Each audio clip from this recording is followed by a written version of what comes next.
The great thing about darts is its diversity and an industry that keeps bringing out new and sometimes weird stuff.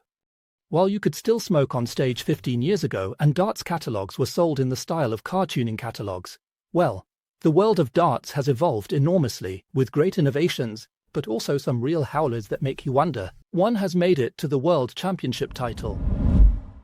I'll kick things off with the Throw Pro throwing training aid. You strap this thing around your waist and then support your throwing arm on it. It's a real product and in principle, practicing with external stimuli isn't such a bad idea, but as it often goes with ideas and innovations, I don't know, aesthetically it's not great, is it? Moreover, people who have actually tried the thing found it not very practical.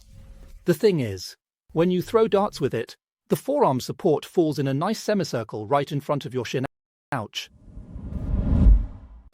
Who doesn't want to throw like a pro? And for that, maybe you just need to stand at the oak like a pro. Well, this dart mat is certainly well-intentioned, and you can literally step into the footsteps of a Gerwyn Price, Peter Wright, or Johnny Clayton. It's interesting to see, and now, for me, as a left-handed thrower, unfortunately, it's not much help, but the thing might work quite well as a doormat by the door. I'm not saying this in a bad way, but that way guests will know right away that a darts fan lives here. The Pro Darkmade is the complete dartboard setup for taking with you. At first glance, it doesn't look bad at all, does it? €419. Yeah, you can justify that with Pro in the name. You don't have to drill anything, just slot everything together. In practice, however, buyers weren't as enthusiastic as you can read in the comments, because on one hand, you have to carry two really heavy packages, and the oak mats are apparently just laid over the support frame, which means some people have ended up flat on their face on the way to the darts. I'd be really interested to know which top players set this thing up in their hotel rooms.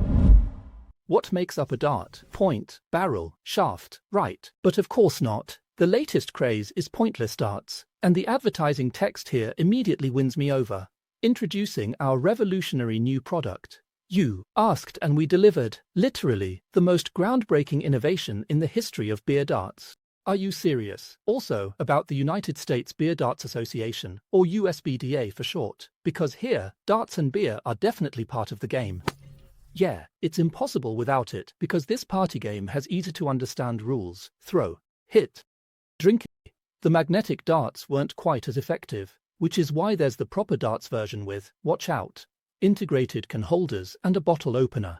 You place a full can down, your opponent has to hit it. Beer is then consumed directly for points.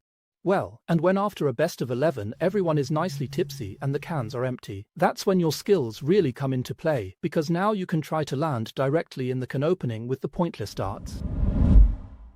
Perhaps laughed at today, but the spring-loaded darts were a real bestseller during the era of the clunky darts, not least because Keith Deller played them and won a world championship title with them.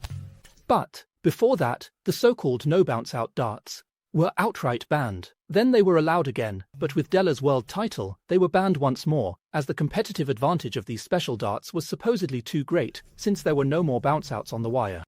Well, until it was found out that the darts didn't bounce any less than others, the mechanism often broke, and occasionally bounce-outs even came back so far that they would land in the audience. And what I find consistent is that these things were also available for soft tips.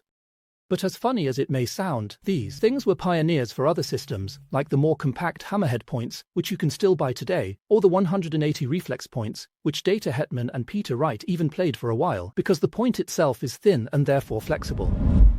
And last but not least, the smartboard was ahead of its time with the idea of automatic score detection for steel darts. And all of this completely without cameras, based on the latest technologies. The secret here is a dart with hidden sensors and an app that promised a lot of fun via Bluetooth. Well, unfortunately, it wasn't crowned with much success, because for reliable scoring of the darts, they also need to be properly magnetized beforehand. And that didn't quite work for many. From the photos and the retro looks around, you can also roughly guess how many years ago the launch was. But who knows, maybe it will come back in a modern form with newer technology. Overall, it's quite amusing what has come onto the market, isn't it? What do you all think? Which dart invention has blown you away? Or do you have any other dart curiosities? Then feel free to write it in the comments. Until the next video, yours, Oliver, good darts.